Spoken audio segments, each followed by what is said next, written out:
even though I've still not got a use for it and I should be doing more important things, I couldn't help myself, couldn't stop thinking about it. So I've dismantled the massive supercharger today. It's actually really easy, really simple. It's really well made sort of design. It's very, very simple. Bearings there, gears there, housing there. There's honestly not much to it. It's very clever, efficient design. It's got actually nicer inlets and outlets than your typical roots blower as well, to be fair. It's actually fucking good. Obviously aluminium rotors, which are hollow, as you can see. And yeah, I am now convinced that after taking it apart, it must be military surplus, because look, there's absolutely no typical, like even on an oil pump or bearings or anything, you will see marks, not necessarily scores, but you will see some marks where the spinning is or has been, but there's fucking nothing. I reckon it's clearly been ran because it's a bit oily, but I reckon it was a spare engine military surplus, because these were used, because like I said, this is dated. I said in the previous video about this is dated mid-80s, and by then these blowers weren't used on commercial, you know, publicly available vehicles. They're military use only. They were in some boats and some military trucks. And I reckon this is a military surplus one. I reckon it's one of those ones where the engine was built, started and ran, you know, to prove they work at the factory, you know, like they chuck them on their little bench dyno or whatever, and then put up in a crate and boxed up for military surplus, well, military spares. And then one day, many years later, it was sold at a military surplus sale, which I've bought loads of stuff from in the past. It's fucking amazing what you get, you know, unused in a box, maybe with a complete engine, maybe just the blower on its own. And yeah, this is what they call in turbo terms a new takeoff, where it was fitted and probably ran, but never actually, you know, fitted to a vehicle. Because this is clearly done like no miles. It's ran, but all the marks is just oil and machining marks and whatever. There's no rotational marks. So yeah, fucking cool. But the reason I've took it apart, A, I was interested. But B, if you remember from my last video about this, these rotate the wrong way for your typical engine. They're reverse rotation, so they go anti-clockwise rather than clockwise. So unless you're fitting it to something that runs anti-clockwise, like a Honda B series, it would have to be mounted backwards, running off the back of the engine, which is no easy task, because obviously your crank pull is at the front, or something like that. But I took it apart just a little bit the first time round, you know, took the covers off, didn't take the rotors out or anything, and it looked to me like I could potentially swap the rotors around in the housing, and then it would, yeah, it would rotate the other way.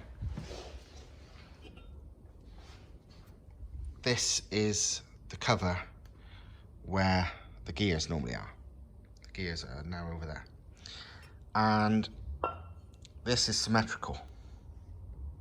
So it's like, well, should be swappable if these are the same. And they are, basically. They're exactly the same. Literally the only difference is the one has got a longer drive, because that's the one how it's driven. So it's got one cog there and that runs the other one, and that's it. So I should be able to swap them over very easily. In fact, I can't remember which way round this is. This might already be swapped over, because I've pulled these out already and put them back in and had a look at them. But yeah, all good. I've also properly measured the capacity of this supercharger now, because you can work out the displacement by measuring things. Basically, you measure the area and you measure the length, and then you times them together. So it's the area in like centimeters squared, say, and the length in centimeters, and then you multiply them together, and the answer is the capacity. And yeah, the capacity of this, going by my sums, is about 7.2 litres roughly. So a bit bigger than like a 671 blower, you know, the American Detroit diesel type one. So yeah, it's fucking, it can do some power, like proper power. You know, turned up, potentially it would do, I mean, you see like proper turned up 671s on the right engine making like best part of a fucking 1,000 horsepower. So this probably would as well. And to some extent, this looks a more efficient design. So, hey, who knows? Still don't know what I'm gonna fucking do with it though. What is quite interesting about these is, unlike a lot of blowers that people are used to, these have got an oil supply from the engine, but not a pressurized oil supply.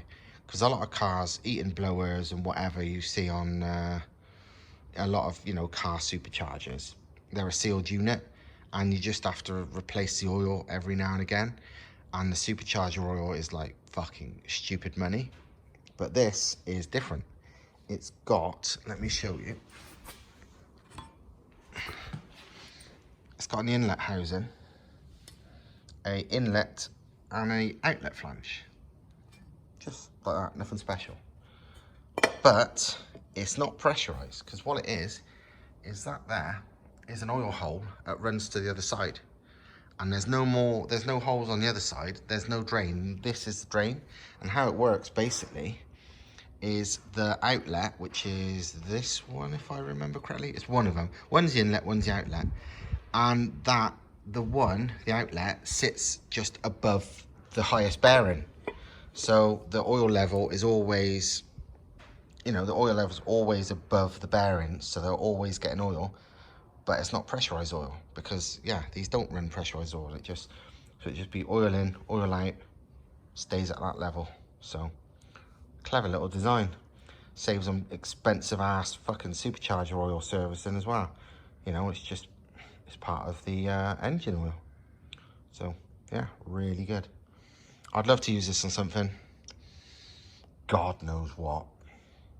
You know, I know people use them on big V8s, but I don't really like big V8s.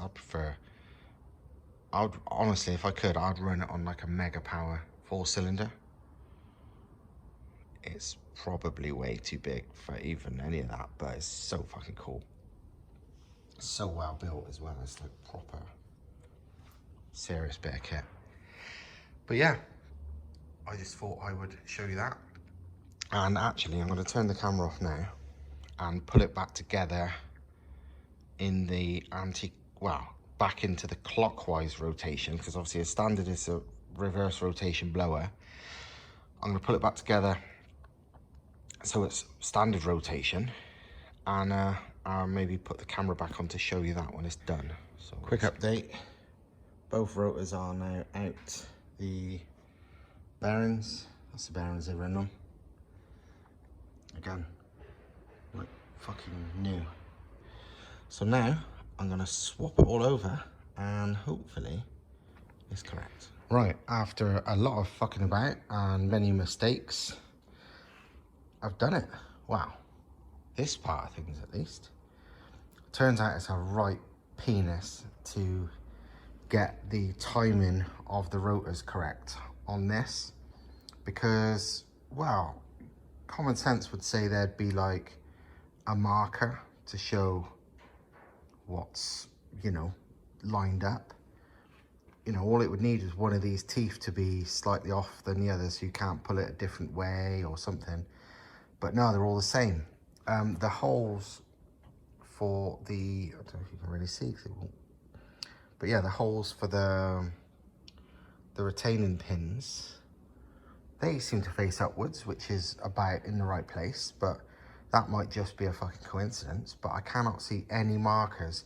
So it's really, honestly, like trial and error, like you wouldn't believe, of moving the rotors a little bit, putting this back on, trying to turn it, see if it hits, blah, blah, blah, blah, blah. But now, and it turns.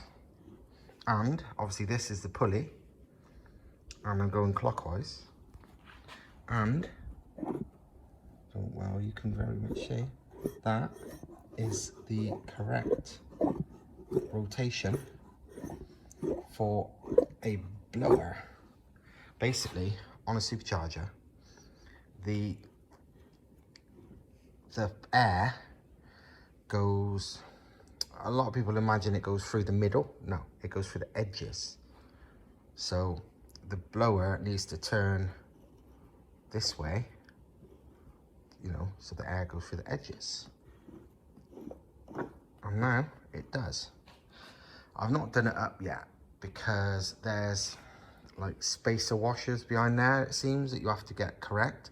I presumed it was one on each side, but once I pull it on, it pretty much fucking locked solid when I did that. So it seems it's like one's, well, all of them on one side, I think. I don't know. I presume we're meant to get the teeth level, but if you don't get it right, they won't spin. You know, the helix has to be just right for them to spin.